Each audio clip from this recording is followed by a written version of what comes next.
Well, let's see who we can help this week, and it's a problem from me this week, so let's get into it, shall we? Good afternoon. I'm writing to ask for assistance regarding my head.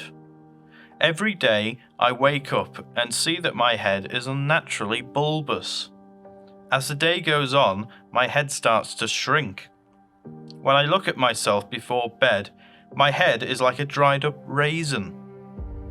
I've gone to the doctor and they think I've got a leaky ear, but I'm not so sure.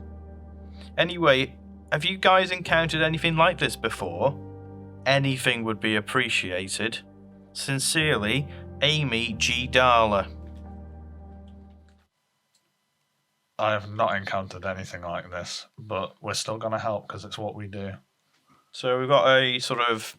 It reminds me, if, say, like a day is a minute, it feels like a breath. Your head feels like a breath, doesn't it? That kind of thing, you know? Like it sort of inhales when it's sleeping and then exhales all the way through the day. Oh, I understand now. That really hurt my brain for a second there, Barrett. Yeah. It's what's making the head swell up at night. Is that the first port of call? How should we tackle this problem? Right, so first tackle is, have you got a significant other or a friend that lives near you? If so, they could be the culprit, because I've heard of people, especially people who sleep on the side, like on the side of their bed, one ear is exposed whilst the other is closed. So what people do sometimes is they put a little funnel down the ear and pour in water that'll make the head go big. Overall, you could very well have a leaky ear because the other side of the ear was closed off whilst you were sleeping, and it just so happens that all the water is sort of going out of that ear during the day. Yeah, I forgot about the old Kingston night funnel trick. I should have thought of that. Yeah, it's famous, isn't it? Around, especially London. I bet you're from London, aren't you, Amy? So that could be the cause of the initial swelling. Yeah. But if it's not, again, if someone lives near you, maybe you get them to watch you all night. They can sit at the foot of your bed and observe you all night. Tell you what, I used to offer services where it was called basically like self-spying, I used to call it. Right. Where I'd offer my services and I would install a camera, say on you or on something else, dependingly, and I would basically stay up all night and watch things.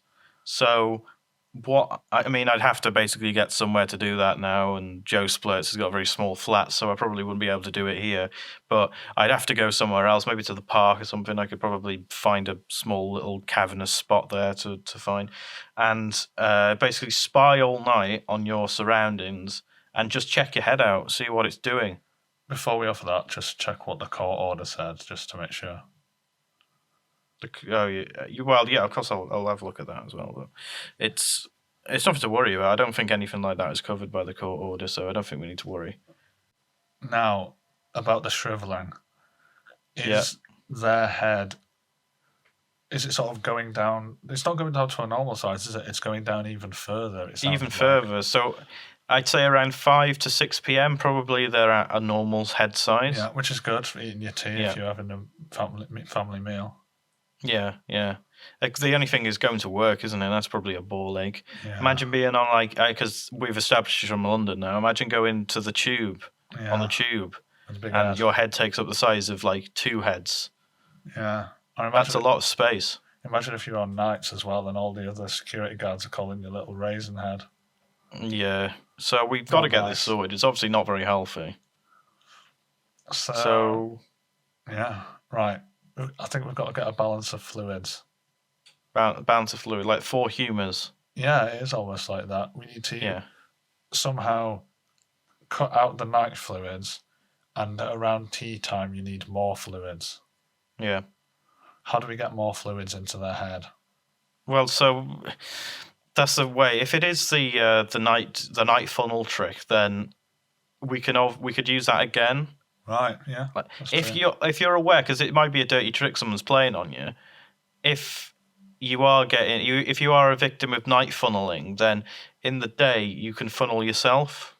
Yeah, the self funnel. Yeah, and that will hopefully help your head sort of, level out. Or if you're able to stop this funneler from doing a cheeky funnel in the middle of the night, then your head will probably be better for it. Because over time, like if there's no funneling involved, your head will automatically just go back to normal. Yeah. So you're either a victim of funneling, or there's just some sort of weird medical condition going on that I don't know about. So I've had one more idea. And Okay. it's a bit risky. Right. You know those little gel packets that are called silica gel? You get them in electronics you buy to soak up moisture. Yeah. And they say, don't eat what's in this. What if Is it? you got a big one made the size of a pillow and you slept on it at night? Because then if anyone's trying to night funnel you, hopefully that will soak up all the excess moisture and you wake up with a normal head. But there is a risk if, say, your eye touches the pillow, it will completely drain your eye of fluid. Yeah. And other such things. Well, I mean, her eye will be shut because she'll be asleep, right? Yeah, some people sleep with their eyes open. So that'd be fine. But I think that's a good way to do it if we know the funneler is alive and active. Yeah. If I think it wouldn't work if there was no funneler. So no, too risky. Yeah, too risky. So we advise against that, but we would advise for that if there was a funneler involved. I hope this all makes sense. It's very complicated, this problem this week, but funnelers are a problem. People who come in at the dead of night with a plastic funnel, sticking it in your ear and pouring water in it, they get sick. It's sort of a sick pleasure for them, and it needs to be stopped. And on that note, should we call it a problem solved? I'd say it's a problem solved. Just follow those steps, Amy and Joel, but you'll be fine.